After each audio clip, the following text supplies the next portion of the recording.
We bid you welcome to Seasoned Citizens Present. I am Lou Beyer, Resource Coordinator for the Muscatine County Commission on Aging. The Commission on Aging started in 1972 to serve the needs of seniors in the county. Since that time, many senior citizens have enjoyed opportunities to keep active by becoming involved in the programs and activities which are available to all persons 60 and older. Recently, Heritage Cablevision has provided a workshop for a crew of seniors to help them learn the TV production from running cameras to giving programs.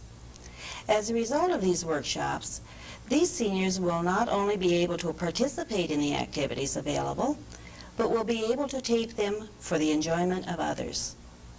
In future programs, we will be talking with members of this crew who are now filming this segment of Seasoned Citizens Present. We will also be talking with your friends, neighbors, relatives, and acquaintances in the weeks to come.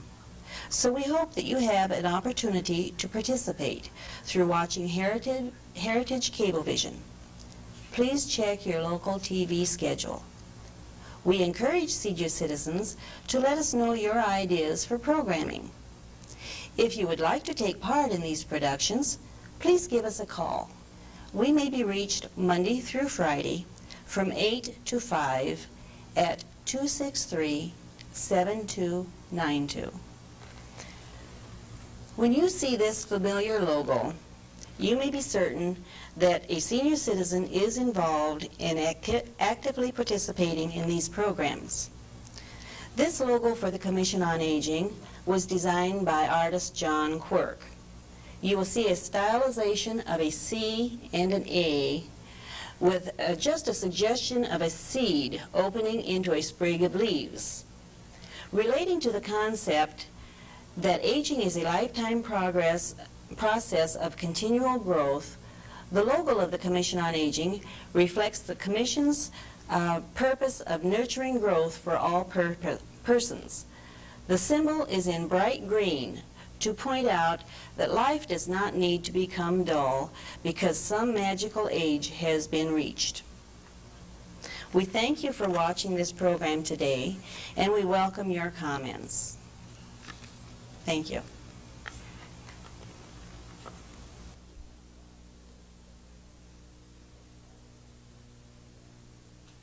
Hello everyone, it's nice to be with you today. If you should happen to see someone today not wearing a smile, give them one of yours. This is Jerry Schreiber bringing to you an informative tape that will introduce to you senior residents who are becoming members of a group learning video technique. We are being taught here at Heritage Cablevision Station and on the use of the TV cameras, use of the control room, and the proper use of lighting. Each member of our group will be introduced to you, and they will comment on their various interests in this venture and why they are out here to take this instruction. Joining me now is a member of our group, Hallie Schenkel. Hallie, perhaps you have some comments that you would like to share with us at this time. Thank you, Jerry. Yes, I do have some comments. I have gone on a towboat trip from Muscatine to St. Paul. I have been on the Alpine Highway to Alaska. I have seen the mountains, and I have seen an ocean. But now this is the greatest venture I believe that I have had. To come out here and to stand behind a camera, to go into the control rooms and to work there, and to help make these programs for now and for the future, for you, the senior citizens. It's such an excitement and so much fun. We have a grand crew, the production crew, and the staff have been wonderful to us. In the future, we are going to make programs for you and for everyone. And if you have any comments, would you please send them to Hallie's Comments, Box 35, Muscatine, Iowa. Thank you. And thank you, Jerry.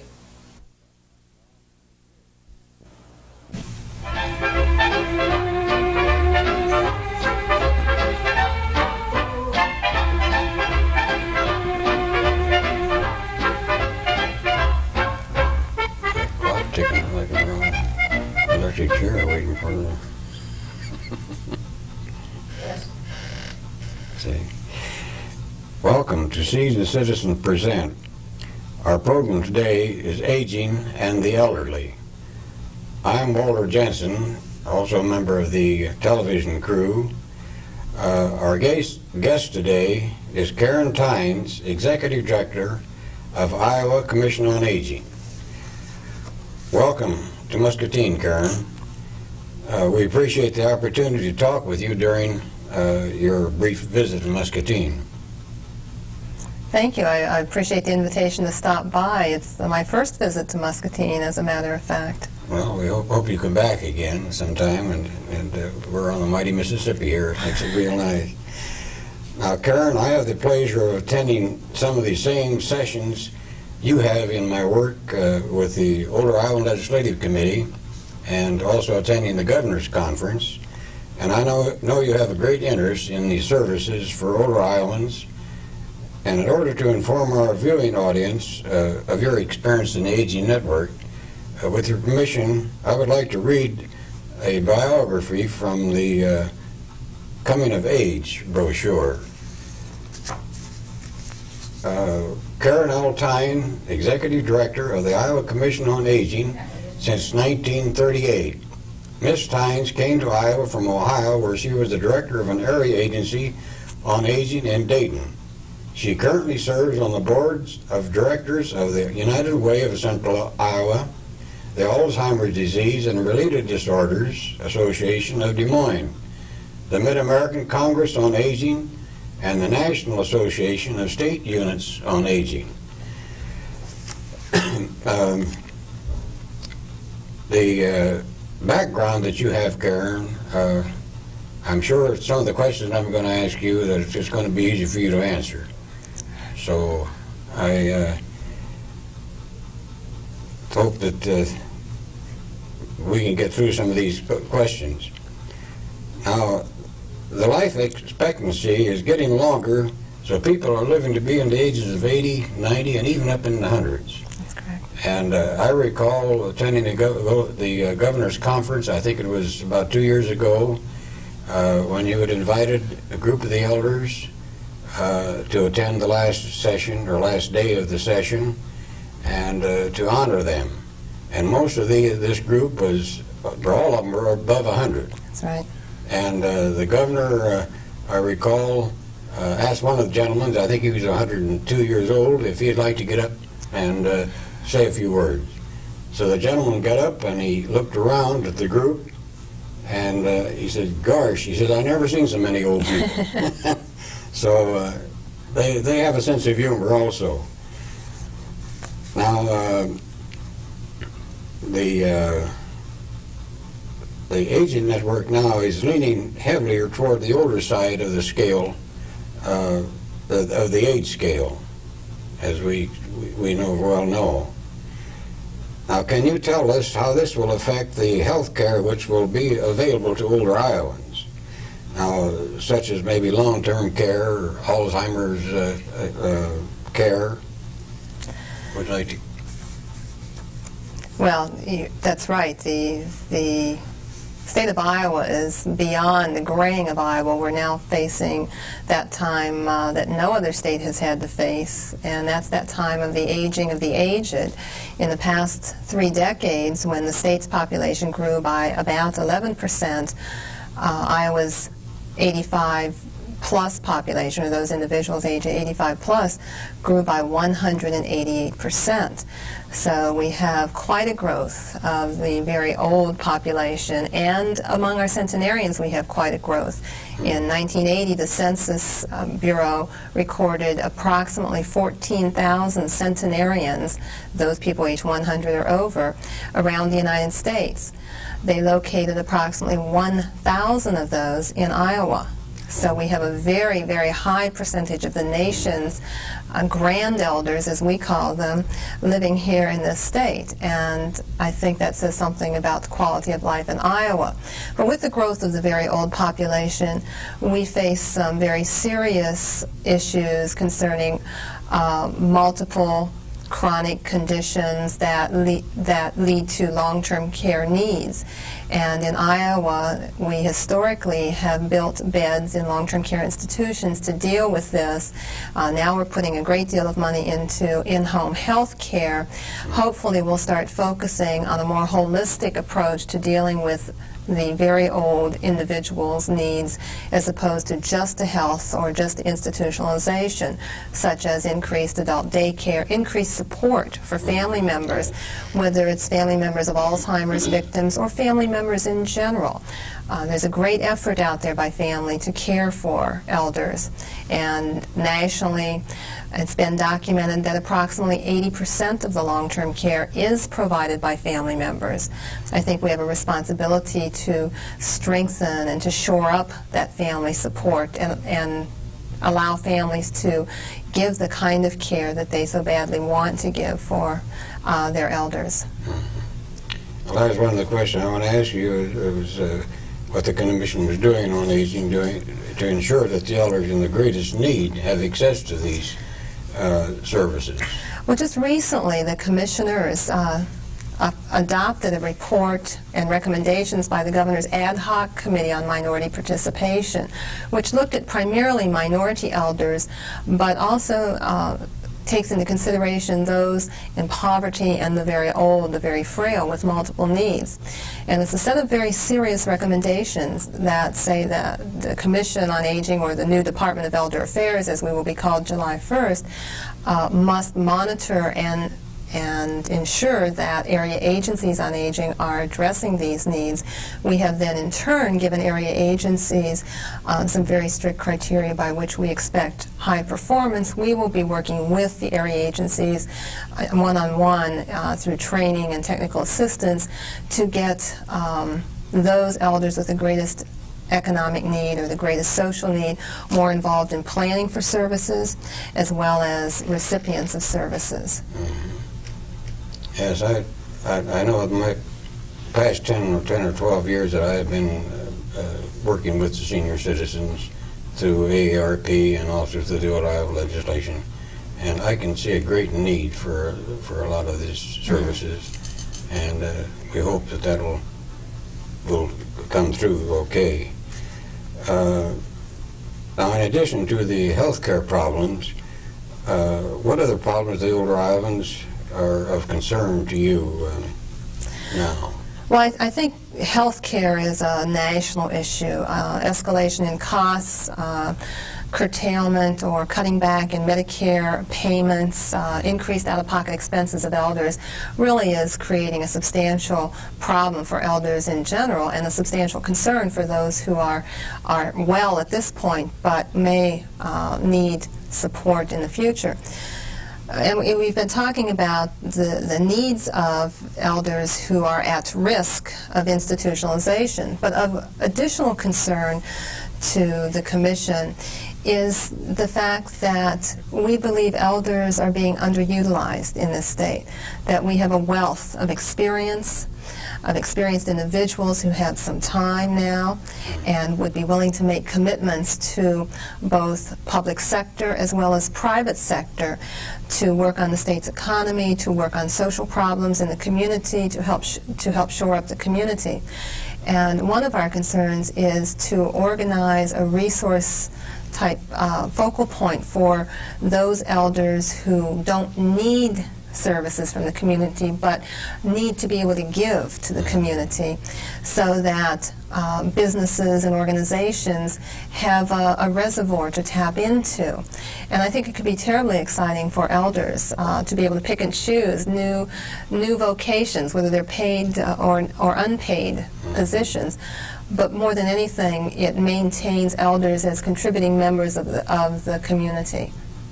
In other words, the elders who offer their services as volunteers and things like that are very important, as I see it, because I know myself, I do a lot of volunteering, but as you look at the different services that are going for your meal sites, for instance, and even your hospitals and that, if it wasn't for the volunteer work, it would be quite a problem, I would think. Well, if it were not for volunteers in our aging network in Iowa, we would not have a network. The state of Iowa does not receive adequate funding from the federal government to sustain the network, and volunteers are the backbone of that network.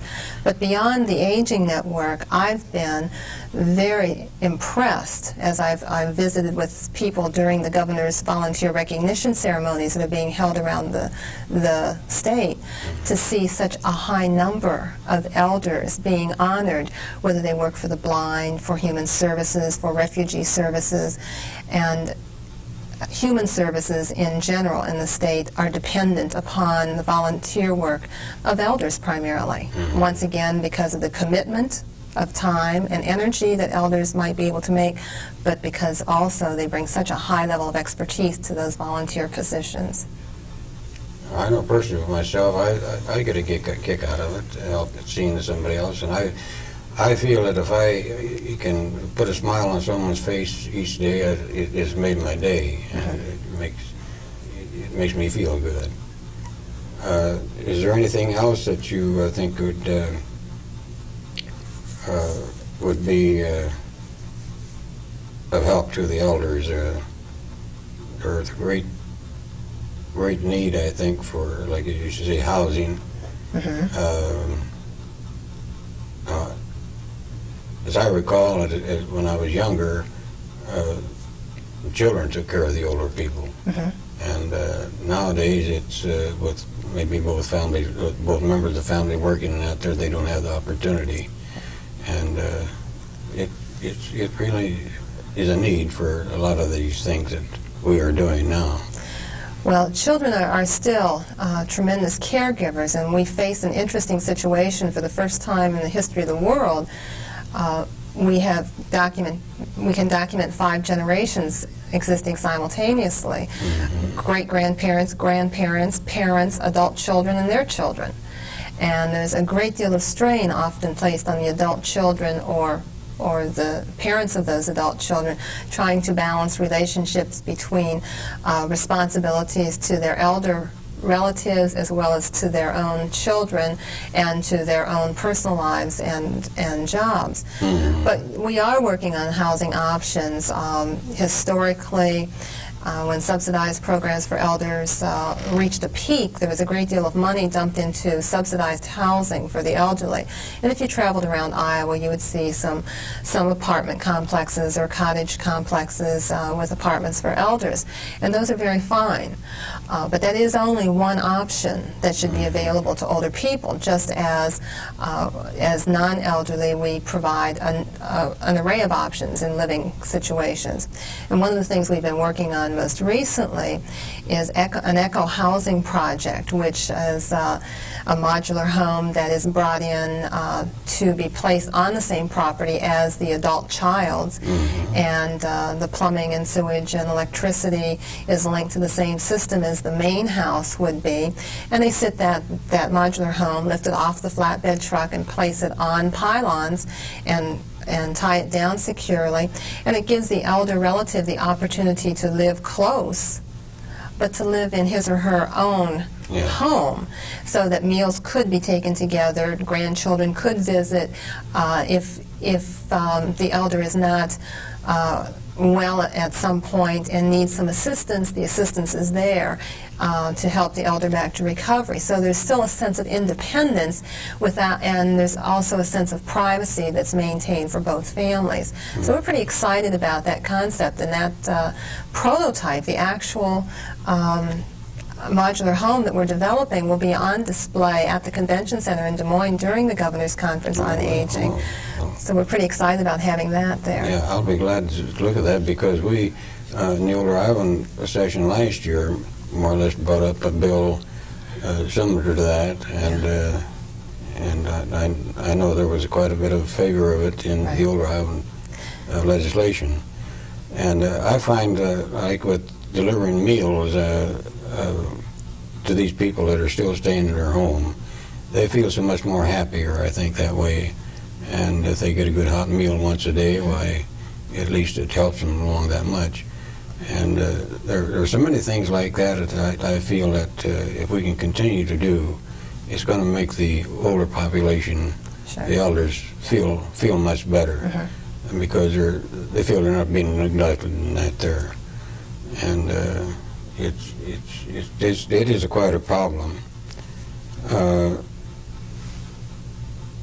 The governor's conference is going to be next week. Now, that's going to be just for 2 days. Is it? Yeah, I think 2 days.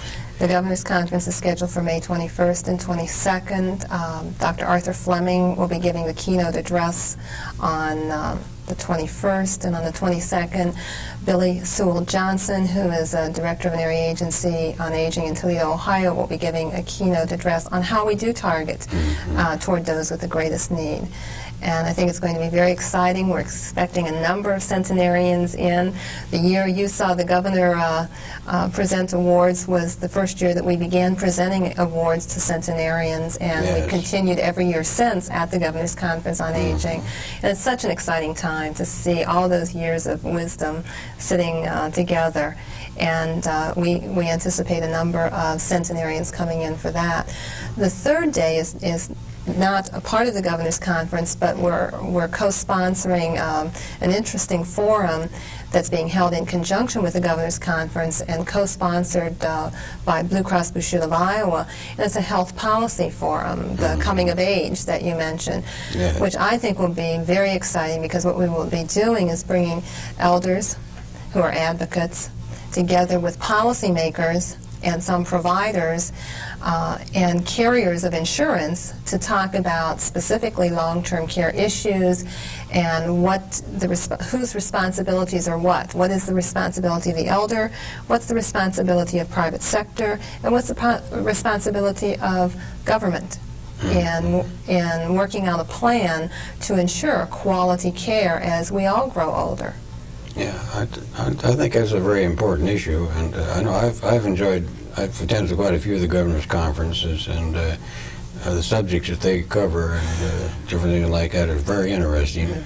I've looked at the brochure. I haven't quite decided which different ones I'm going to yet, but I know we have a great many different things to listen to. Right.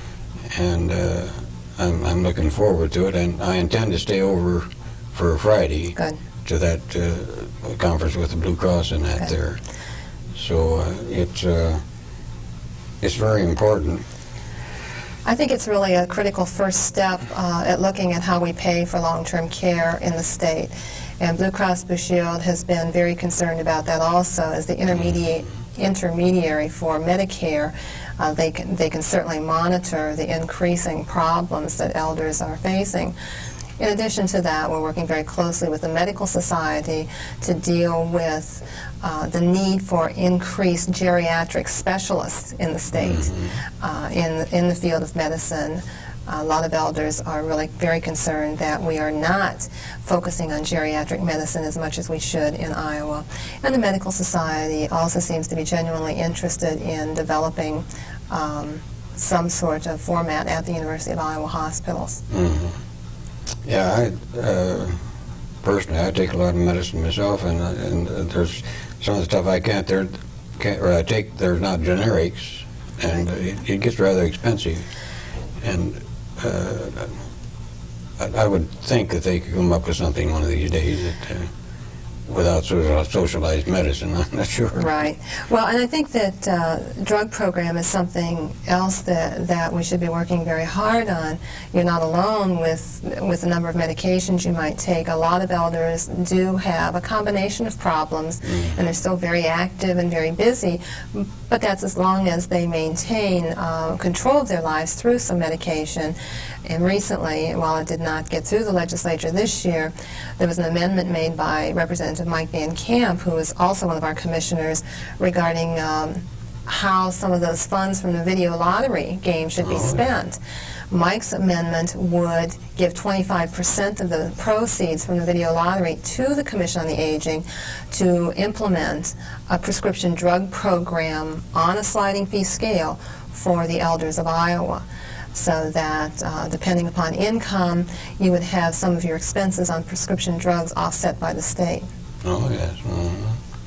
Of course, that lottery is quite a thing. I think last year we put in a bill in regards to trying to get some of it. I don't recall just what it was. I think it was long-term care. Right, 10%. Yeah, 10% we would like to have. But there's always somebody trying to get there. That's true. Get it. That's true. But it's real. It's real interesting, the things that are being done for senior citizens, and we hope that it will continue, so that we, at least for the last few years that they have to live, they can live in a nice environment, and I think maybe that probably will be. It's been, there's a great many other questions probably that I would like to ask offhand, but to our time limit, a lot of times we can't express as much as maybe we like. So I think it has been a pleasure for me, and also speaking for the crew, to do this program today. And I hope that, like I said, maybe you can come back again sometime and we'll talk. And I'm looking forward to seeing you next week at the governor's conference, God willing. So is there anything else that you think right now that you would like to express? So we've talked about a good many things. You're free to continue if you like. We have a few minutes yet. Well, I would just like to compliment you and the crew on this particular show. You've gained a lot of recognition around the state for this program, and I think it's another example of elders taking the initiative to help others, especially other elders, be well informed and make informed choices as a consequence. And while we can provide all of these services, unless elders are educated enough and knowledgeable enough to make those choices, those programs aren't going to really make a big difference. Yes, well, I feel myself that the programs that we try to do and that are directed toward the elders, and to give them an opportunity to see some of the things that are available on that. And because I know that just a lot of people that don't realize that a lot of these services are available, and unless they're informed by, they just don't take care of it. Right. Same way with the elderly clinic, for instance. A lot of people won't go to a doctor. You know, that is, they're reluctant to go to a doctor. But if they go where the nurses are, maybe get their blood pressure checked and that, and blood tests and that, maybe they'll come up with something that they should have been taken care of before. So I think these are wonderful things. So it's really been nice talking to you, and I would like to close with a thought that I've heard a good many times.